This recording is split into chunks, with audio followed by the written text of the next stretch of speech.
आए दयामय विश्व बिहारी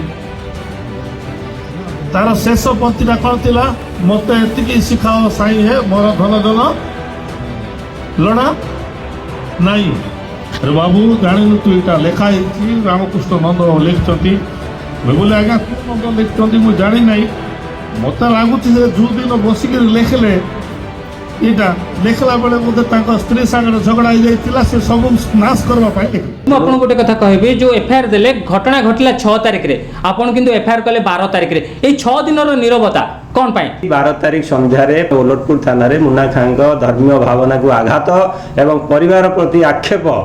जहाँ आमको मानसिक जंत्रणा दे चली तापरे आपण राजनैतिक चापर याकू करबा को चाहिले ना निजर स्वतःप्रत भाव फैमिली डिस्कस परे कले कौनसी राजनैतिक चाप नाही बा आमे कौनसी राजनीति सह संश्लिष्ट नुहे आमे लेखक एवं साहित्यिक परिवार रु आसीजु गोटे मध्यवित्त परिवार आमर तेणु कौनसी राजनैतिक व्यक्ति विशेष बा कौनसी राजनीति रे आमर कौनसी संपर्क नाही आमे जेतबेले ए घटना घटला गणमाध्यम रे प्रचार हला आमर जो बंधु बांधव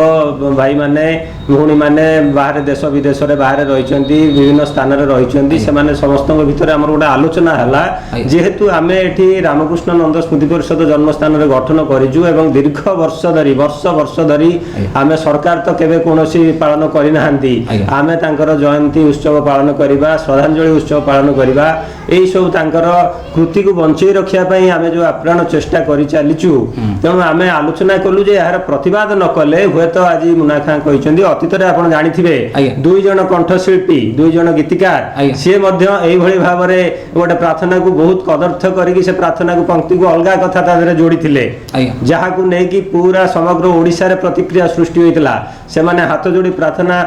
को कदर्थ करथियार भूल मागिथिले एवं सेबेठार गोटे नीरवता रहिथिला किंतु आज आमे देखिलु जदि आमे यार प्रतिवाद न करिवु ताले हुए तो काली सकाळे पुणी कोनोसी राजनैतिक व्यक्ति विशेष बा कोनोसी लोक पुणी एभली प्रार्थना को कदर्थ करिवे